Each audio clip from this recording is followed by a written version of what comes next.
ओम गुरुवे नमः। आप सभी को मेरा नमस्कार तथा बच्चों को प्यार।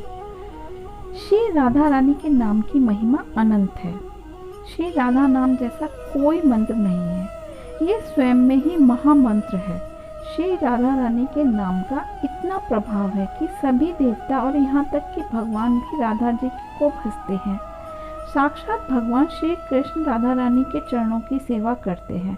श्री राधा रानी के नाम का जो आश्रय ले लेते हैं, उनके आगे भगवान विष्णु सुदर्शन चक्र लेके चलते हैं और पीछे भगवान शिव जी त्रिशूल लेके चलते हैं, जिसके दाएं स्वयं इंद्र वज्र लेके चलते हैं और बाएं वरुण देवता छत्र लेके चलते हैं। ऐसा प्रभाव है हमारी प्यारी श्री राधा रानी के नाम का। बस एक बार उनके नाम का आश्रय ले लीजिए और सब उन पर छोड़ दीजिए।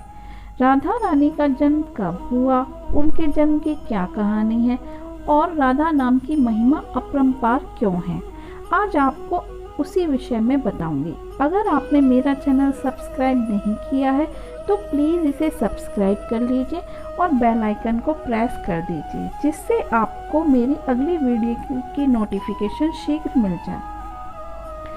भाद्रपद मास के शुक्ल पक्ष की अष्टमी को बरसाना में धूमधाम से मनाया जाता है राधा रानी का जन्म दिवस। आज राधा अष्टमी है। आपको राधा अष्टमी की बहुत बहुत बधाई। राधा और कृष्ण एक दूसरे के पूरक हैं। जहाँ कृष्ण है वहाँ राधा है, जहाँ राधा है वहाँ कृष्ण है। राधा को कृष्ण की आत्मा कहा जाता है, इसलिए भगवान श्री कृष्ण का एक नाम राधा रमण भी है। जिस प्रकार भगवान कृष्ण अजन्मे हैं, वैसे ही राधा भी अजन्मी है। राधा रानी के जन्म को लेकर बहुत सारी कथाएं सुनने को मिलती हैं।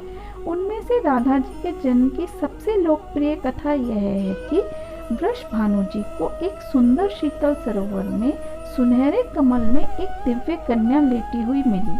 वे उसे घर ले आए, लेकिन वह बालिका आंखें खोलने को राजी ही नहीं थी। पिता और माता ने समझा कि वे देख नहीं सकती, लेकिन प्रभु लीला ऐसी थी कि राधा सबसे पहले श्री कृष्ण को ही देखना चाहती थी। अतः जब बाल रूप में श्री कृष्ण जी से उनका सामना हुआ तो उन्होंने आंखें खोल दी। पद्म पुराण में भी राधा के अवतरण की एक कहानी मिलती है। वो कथा है कि श्री वृषभानु जी एक बार यज्ञ भूमि साफ कर रहे थे तो उन्हें भूमि कन्या के रूप में श्री राधा प्राप्त हुई। यह भी माना जाता है कि विष्णु जी ने जब कृष्ण के रूप में द्वापर में अवतार लिया तो उनके साथ साथ अन्य देवताओं ने भी अवतार लिया। तब वैकुंठ में स्थित लक्ष्मी जी राधा के रूप में अवतरित हुई। कथा कुछ भी हो और कारण कुछ भी हो, राधा बिना तो कृष्ण है ही नहीं। राधा का उल्टा होता है धारा। धारा का अर्थ है करंट, यानी जीवन शक्ति। भागवत की जीवन शक्ति राधा है, अर्थात कृष्ण देह है तो श्री राधा आत्मा, कृष्ण शब्द है तो राधा अर्थ, कृष्ण गीत है तो राधा संगीत, कृष्ण बंसी है तो राधा उसका स्वर। भगवान ने अपनी समस्त संचारी शक्ति राधा में समाहित की है। इस नाम की महिमा अपरंपार है। श्री कृष्ण स्वयं कहते हैं, जिस समय मैं किसी के मुख से राग सुनता हूँ उसे मैं अपनी भक्ति और प्रेम प्रदान करता हूँ, और धा शब्द के उच्चारण करने पर तो मैं राधा नाम सुनने के लोभ से उसके पीछे चल देता हूँ।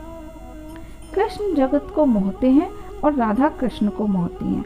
अगर हम कृष्ण को पाना चाहते हैं तो बिना राधा नाम जपे हम कृष्ण को नहीं पा सकते। राधा नाम जपने से भगवान कृष्ण की प्राप्ति बहुत लोगों को हुई है। उसमें एक सुंदर कथा भी सुनने को मिलती है। कहते हैं एक बार एक मोर प्रतिदिन कृष्ण जी के दरबार में आता था। रोज कृष्ण जी को नमन करता और कृष्ण कृष्ण जपता। वो सोचता था कि एक दिन भगवान कृष्ण उसे दर्शन जरूर देंगे, किंतु इस तरह एक वर्ष बीत गया, लेकिन उसे भगवान कृष्ण के दर्शन नहीं हुए। मोर बहुत दुखी हुआ। एक दिन वो सोचने लगा, मैं रोज कृष्ण कृष्ण गाता हूँ, किंतु मुझे ठाकुर जी की प्राप्ति नहीं हुई। एक दिन एक कोयल आई और मोर से बोली, तुम इतने दुखी क्यों दिख रहे हो? इस पर मोर बोला, जिसके नाम का मैं रोज जप करता हूँ, मुझे आज तक उसकी प्राप्ति नहीं हुई है। 1 वर्ष हो गया, मुझे उसका दीदार नहीं हुआ, पर तुम इतनी खुश क्यों दिखाई दे रही हो? इसका क्या कारण है? कोयल बोली, मैं रोज बरसाने जाती हूँ और रोज किशोरी जी मुझे दर्शन देती हैं।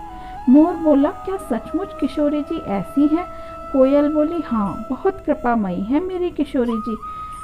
मेरी मानो तुम भी एक दिन मेरे साथ चलो किशोरी जी के दरबार में। मोर ने सोचा, ये तो बहुत अच्छी बात है। मैं रोज कृष्ण जी के दरबार में आता हूँ, पर इन्होंने कभी दर्शन नहीं दिए। मोर ने सोचा, जिसके दर्शन होते ही नहीं है उसके नाम पुकारने से क्या फ़ायदा। मोर भी कोयल के साथ बरसाना चला गया और वहाँ पर राधे राधे पुकारना शुरू कर दिया। 2 दिन हो गए पर किशोरी जी के दर्शन नहीं हुए। मोर ने सोचा, मैं अपने स्वभाव को क्यों बदलूं, मैं तो कृष्ण कृष्ण गाता था।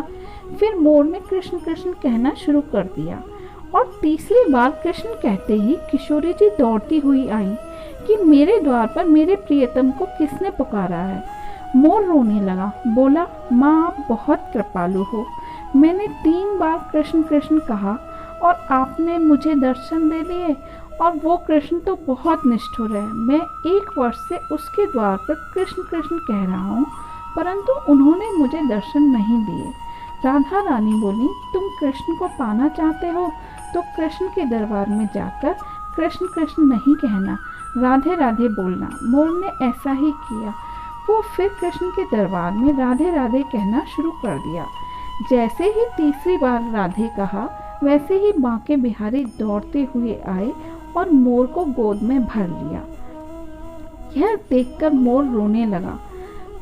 तो इसलिए अगर आप कृष्ण को पाना चाहते हो तो हमें कृष्ण कृष्ण नहीं, राधे राधे जपना होगा। आपको मेरी ये कथा कैसी लगी? अगर अच्छी लगी है तो प्लीज़ कमेंट बॉक्स में बताएं और मेरे इस वीडियो को लाइक एंड शेयर कीजिए। धन्यवाद।